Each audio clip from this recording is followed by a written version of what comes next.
Baik, bismillahirrahmanirrahim. Wasil ya ikhwah. Nahnul an fi dhabit tsani, dhabit yang kedua, masih di bab yang ketujuh, pembahasan tentang al-illah was suzuz. Ya, sudah selesai kita di dua pertemuan sebelumnya membahas illah, pengertiannya dan bentuk-bentuknya, definisi dari Ibnu Hajar dan Al-Hakim di dalam kitab Ma'rifatul Ulumul Hadis. Nah, sekarang kita masuk dhabit yang kedua, definisi dari as-sad. Ya, as-sad, wah, qala fil matan huna ma khalafa fihi thiqah man huwa awthaqu minhu, yaitu ketika ada seorang perawi yang thiqah, ya, tapi dia khalafa, menyelisihi perawi yang lebih thiqah dari dia. Jadi sama-sama thiqah, tapi kadar thiqahnya yang berbeda. Yang kadar thiqahnya lebih sedikit, ya, menyelisihi seorang perawi yang kadar thiqahnya lebih banyak.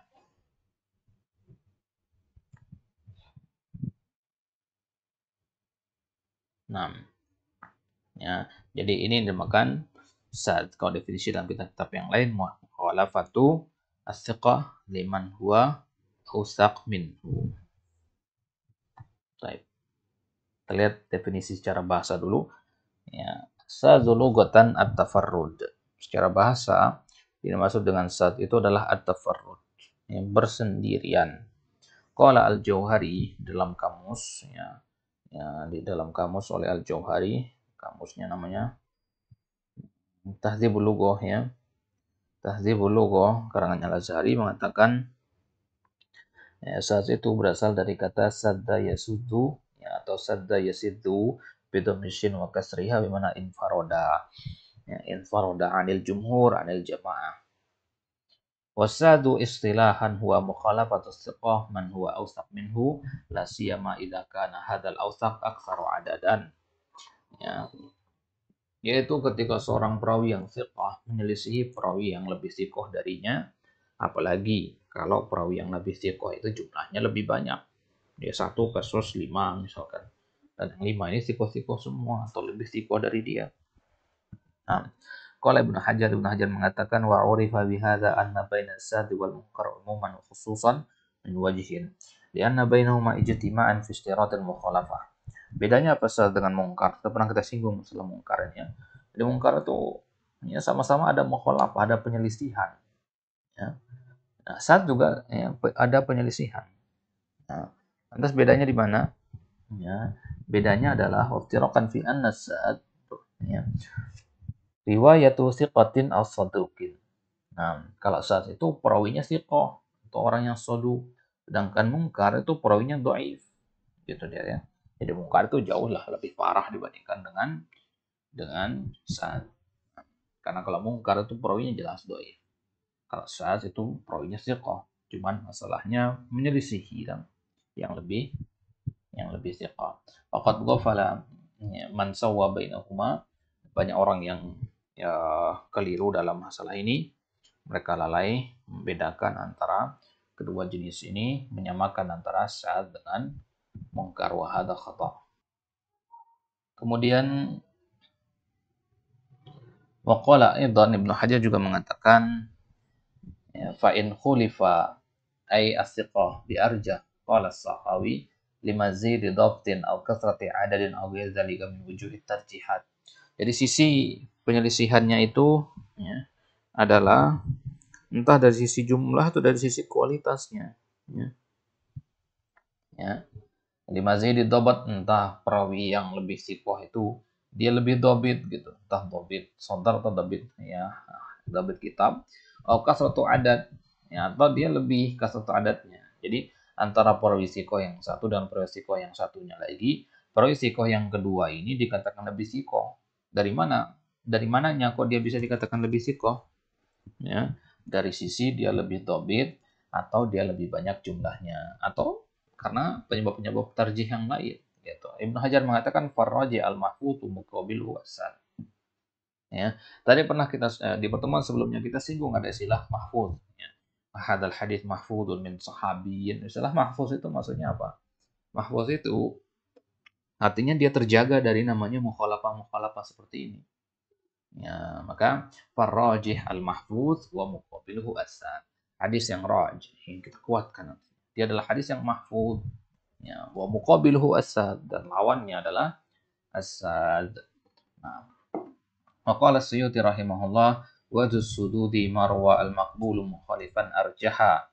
Nah, di dalam matan dikatakan bahwasanya wadus sududi, orang yang melakukan sad itu adalah orang yang meriwayatkan suatu hadis yang diriwayatkan oleh orang yang makbul hadisnya, mukhalifan arjah, dan dia menyelisihi orang yang lebih rajih dari dia. Dia kuat tapi menyelisihi orang lebih kuat dari dia. Wa hadha huwa at-ta'riful ladzi darraja alaihi ba'dul mutaakhirin. Inilah definisi yang sering dipakai oleh para mutaakhirin, ulama-ulama mutakhir, washtahara indahum wa qad akhudhuhu mimma warada an Syafi'i haitsu qala laisa sadu min al-hadits an yarwi istiqatu haditsan la yarwihi ghairuh, innama sadu min al-hadits an yarwi istiqatu haditsan yukhalifu fihi an-nas. Jadi kata Imam Syafi'i mempertegas di sini, sad itu bukan seorang perawi thiqah meriwayatkan hadis yang belum pernah diriwayatkan oleh orang lain, bukan. Tapi ya, saat itu adalah ketika orang yang thiqah meriwayatkan hadis dari orang-orang yang juga thiqah, tapi riwayat dia ini menyelisihi jumhur. Ya, artinya dari sisi jumlah dia kalah. Walidha qala al-Iraqi fi alfiyatihi. Al-Iraqi mengatakan dalam alfiyahnya al-Iraqi, wa sududi ma yukhalifu thiqata fihi al-mala fa Syafi'i haqqaqa. Nah, ya, wazul sudud yang memiliki saat itu adalah suatu yang menyelisih as-thiqa fihi al-mala. Al-mala mana jamaah. Syafi'i haqqahu. Imam Syafi'i sudah mentahqiqnya, ini sudah mendukung definisi ini. Wal muta'ammilu li kalami Syafi'i yadhhar lahu anna Syafi'i lam yakun bisadadi ta'rif syad ta'rifan aman, wa innama kana fi ma'radir raddi ala mukhalifin i'tarada ala hadithin tafarrada bihi thiqah. فأراد الشافعي إزاحة هذه الشبهة عنه فقال كلامه المذكور وهذا الذي فهمه الإمام ابن القيم من كلام الشافعي. قال ابن القيم رحمه الله بعد أن ساق كلام الشافعي قاله في مناظرته لبعض من رد الحديث بتفرد الراوي به. Ucapan itu disebutkan oleh Syafi'i ketika beliau sedang selesai berdiskusi dengan beberapa orang yang menolak hadis bitafarradir rawi bihi, disebabkan perawinya bersendirian. Nah, ya, jadi ada beberapa orang di zaman Imam Syafi'i yang menjadi lawan debat Imam Syafi'i. Mereka tuh menolak suatu hadis disebabkan perawinya bersendirian, artinya menyelisih sekumpulan orang. Jadi pemahaman orang itu masih keliru tentang definisi sad itu. Jadi sad itu adalah perawinya thiqah tapi dia menyelisih jumhur. Ya, tetap sebenarnya yang kita lihat adalah kredibilitas si perawi ini. Nah, baik. Wa nukhallisu min hada kulli bi annahum yashtarituna fil hadithi kay yakuna sadan syartain. Bisa kita simpulkan ya dari ucapan Imam Syafi'i, dari penukilannya Imam Ibnu Qayyim tadi, ya, bisa kita katakan bahwasanya sad itu ada dua syaratnya. Catat baik-baik bahwasanya sad itu ada dua ya, syaratnya. Baik. Syarat yang pertama al-mukhalafah. Ya, sebagaimana al-munkar dia harus al-mukhalafah. Walaysa mutlaqut tafarrud. Bukan berdiri sendiri, ya. Berdiri sendiri ya tidak ada meriwayatkan lain selain dia. Bukan itu namanya sad. Sad itu harus ada mukhalafahnya, penyelisihan. Kalau berdiri sendiri tapi nggak menyelisih, ya bukan sad namanya. Kemudian asyartu tsani, kemudian syarat yang kedua, ya, antakuna hadil mukhalafah min thiqah. Haruslah penyelisihan itu datangnya dari orang yang thiqah. Fa in kanat min dhaifin sumya munkaron. Ya, kalau dia dhaif ya bukan thiqah, bukan sad lagi namanya, itu namanya munkar. Ya. Ya, udah kita bahas tadi ya bosnya munkar. Bedanya munkar dengan sad, kalau munkar itu perawinya dhaif. Ya, kalau sad perawinya thiqah. Baik. Wa hadani syartani alladhani ishtaratuhuma aktsarul mutaakhirin lam yashtarithuma al-mutaqaddimun, bal kanu yutliquna syad 'ala al-khata' sawa'un kana al-mukhti' thiqatan aw dha'ifan, sawa'un khalafa aw tafarrada. Dua syarat ini adalah syarat yang dipersyaratkan oleh aktsarul mutaakhirin. Ya, di diwajibkan, harus ada oleh ya, ulama-ulama mutakhirin. Ya, tapi ulama-ulama mutaqaddimin jarang ada yang mempersyaratkan dua syarat ini gitu. Mereka paling ya mempersyaratkan itu dia harus menyelisihi saja atau harus bersendirian saja gitu. Jadi mereka mendefinisikan saja ini dengan definisi yang salah, pemahaman yang salah terhadap definisi. Nah, itulah kenapa dalam Alfi Ali Rocky tadi, ya Ali Rocky mengatakan wasyafi'i qad haqqaqahu, untuk menghilangkan syubhat itu, izahati syubhat tadi, untuk mengangkat pemahaman yang keliru terhadap definisi dari asad ini. Nah, kebanyakan orang memahaminya salah begitu. Fakana ba'dul a'immah ya, yaghlibu ala isti'malihim mustalahun dan mustalahat yu'abbiru bihi anil khata'il waqi fi riwayah. Fakana ba'duhum yu'abbiru anil khata' khasatan idza kana syadidan biqalihi munkar. Wa qad aktsara man ista'mala hadzal mustalaha al-Imam Ahmad wa ghairuhu min ahli ilmi. Baik. Perhatikan istilah mungkar. Mungkar itu kan sesuatu yang tidak baik sebenarnya artinya. Maka kebanyakan para ulama ketika mengatakan pokoknya kalau ada masalah pada suatu sanad langsung dihukumi mungkar. Padahal dalam ilmu masalah hadis, mungkar itu kan ada definisi khususnya. Bukan semua yang buruk itu dikatakan mungkar gitu.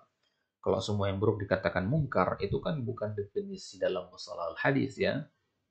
Ya, dalam ilmu akidah kalau dikatakan mungkar, man ra'a minkum mungkaron, ya kemungkaran, kan bukan kemungkaran yang itu yang dimaksud dalam ilmu mustalahul hadis. Mustalah hadis ya beda lagi. Mana mungkar dalam mustalah hadis itu. Nah, dan di antara ulama yang kebanyakan atau sering sekali menggunakan istilah mungkar untuk hadis-hadis yang bermasalah, apalagi kalau masalahnya parah sekali ya, itu Imam Ahmad. Ya, banyak juga ulama-ulama yang lain mengatakan seperti itu. Nah, orang-orang yang menafsirkan ucapan Imam Ahmad ini pun keliru. Ya, Imam Ahmad hanya menyebutkan bahwasanya hadis tersebut ya bermasalah dengan masalah yang sangat parah, sangat fatal. Ya, kemudian ya, orang-orang yang membaca itu menafsirkan mungkar itu sesuai dengan definisi ilmu masalah hadis, bukan begitu. Sudah pernah kita bahas tentang mungkar ya dan definisi-definisi serta pembagian-pembagiannya, surah-surahnya. Wa ba'duhum yu'abbiru 'anil khata' biqaulihi sa. Nah, nambah masalah sekarang. Ada juga ulama-ulama yang dia mengatakan kalau hadis itu bermasalah, dia gunakan istilah sahih. Ya, padahal istilah sahih ini bukan yang dimaksud dalam ilmu masalah hadis gitu. Mereka hanya bilang sahih itu artinya pokoknya bermasalah. Sahih sama mungkar itu bermasalah. Mungkar itu masalahnya ya besar, fatal. Nah, kalau sahih itu yang agak lebih mending lah jika dibandingkan dengan mungkar. Nah,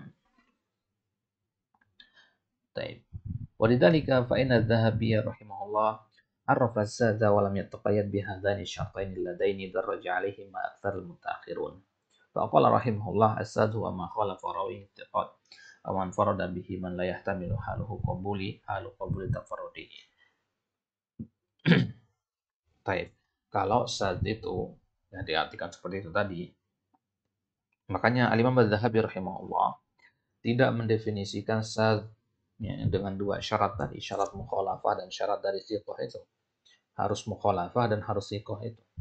Enggak. Nah, kalau syarat menurut Az-Zahabi mengatakan ma khalafa rawihi as-siqat. Itu doang. Jadi hanya mensyaratkan satu doang, mukhalafah doang. Ya. Jadi kata di situ rawihi, enggak disebutkan rawinya siqah atau tidak. Ya, atau beliau definisikan dengan ya, terpisah, itu mengatakan man farada bihi man la yahtamilu ya halahu qabula tafarrudihi. Nah, ya, kalau di sini dipersyaratkan adanya al-infirad. Nah, penassa rahimahullah ala anna sad yasmul tafarrud wal mukhalafah. Nah, kalau Imam Zahabi sendiri berarti menyebutkan bahwasanya sad itu harus mengandung tafarrud dan mukhalafah. Di definisi pertama beliau mengatakan mengandung mukhalafah, definisi yang kedua beliau mengatakan adanya tafarrud. Wa qaluhu rawihi yasmul istiqah wa dhaif. Nah, kelemahannya adalah ya, beliau mengatakan rawihi tadi, ma khalafa rawihi, dan rawi itu kan bisa mencakup ya dhaif ataupun siqah. Wa binahwi hadza ta'rif arrafa al-Imam Abu Ya'la al-Khalili rahimahullah, ulama batin yang keempat, beliau mengatakan walladzi alaihi hufadzul hadis annal hadis as-sadza ma laysa lahu illa isnadun wahid yasuddu bihi syaikhun thiqatun kana aw ghairu thiqah. Wa ma kana an ghairi thiqah fa matrukun la yuqbal wa ma kana an thiqah fa yatawaqqafu fihi wa la yuhtajju bihi. Nah, bagus ini ucapan ini ya. Definisi dari Abu Ya'la. Beliau mengatakan bahwasanya pendapat yang dipegang oleh para hufadzul hadis bahwasanya hadis saat itu adalah hadis yang tidak memiliki kecuali satu sanad saja. Ya suatu bihi syekhun siqatun kana ya tinggal siqah.